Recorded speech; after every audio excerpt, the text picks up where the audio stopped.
Americans need to buy more American cars. Which is what I told you, Worski. Morning, everyone. Morning. What do you got? 443 is going to stay in committee. I heard. What else? The Ryder Cup team is declining our invitation to come to the White House You're kidding. because of the joke. You're kidding. I'm not. The Ryder Cup team. It's a group of the best golfers in the country. I know what the Ryder Cup team is. Thanks, Mrs. Lanningham. Sir, this may be a good time to talk about your sense of humor. I've got an intelligence briefing, a security briefing, and a 90-minute budget meeting all scheduled for the same 45 minutes. You sure this is a good time to talk about my sense of humor? No. Me neither. What else? It's just that it's not the first time it's happened. I know. Talking about Texas, sir? I know. USA Today asks you why you don't spend more time campaigning in Texas, and you say it's because you don't look good in funny hats. It was big hats. What difference does it make? It makes a difference. The point is we got whomped in Texas. We got whomped in Texas twice. We got whomped in the primary, and we got whomped in November. I think I was there. And it was avoidable, sir. CJ, on your tombstone, it's going to read post hoc ergo propter hoc. Okay, but none of my visitors are going to be able to understand my tombstone. 27 lawyers in the room. Anybody know post hoc ergo propter hoc? Josh?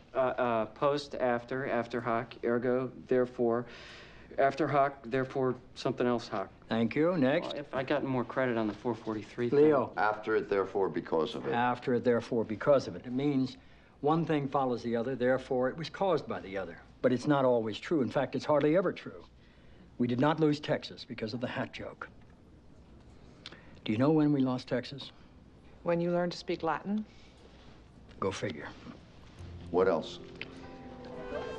Captain Tolliver, can you Excuse get me, a cup of coffee? but this White House uses the First Amendment to protect flag burning, to protect pornography, to ban school prayer. Why, when the Second Amendment clearly says that the federal government will not infringe upon a citizen's Because right it to keep doesn't and bear clearly arms, say that. Toby? In fact, it doesn't say that at all. The only way it says that is if you remove some words from it. Oh, look, what It you're trying says to a do is you're well-regulated militia being necessary for the security of a free state, the government shall not infringe. The words regulated and militia are in the first sentence. I don't think the framers were thinking of three guys in a Dodge Durango. You don't really know what the framers were thinking, do you? No. But I do know that if you combine the populations of Great Britain, France, Germany, Japan, Switzerland, Sweden, Denmark, and Australia, you'll get a population roughly the size of the United States. We had 32,000 gun deaths last year. They had 112. You think it's because Americans are more homicidal by nature? Or do you think it's because those guys have gun control laws? We're going to talk to some people and hear answers to that question. You're watching an expanded edition of Capitol Beat. We're coming live from the West Wing of the White House. We'll be back after this.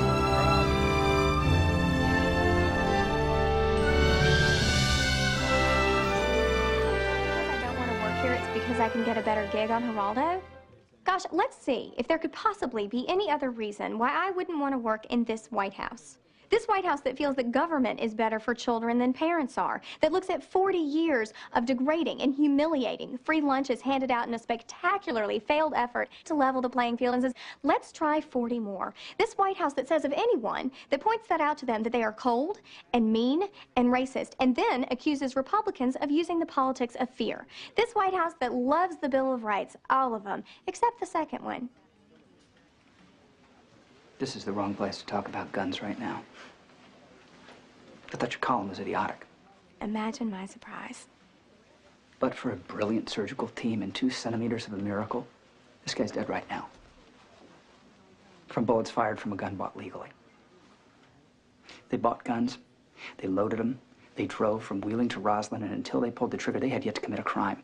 I am so off the charts tired of the gun lobby tossing around words like personal freedom and nobody calling them on it. It's not about personal freedom. And it certainly has nothing to do with public safety. It's just that some people like guns. Yes, they do. But you know what's more insidious than that? Your gun control position doesn't have anything to do with public safety, and it's certainly not about personal freedom. It's about you don't like people who do like guns. You don't like the people.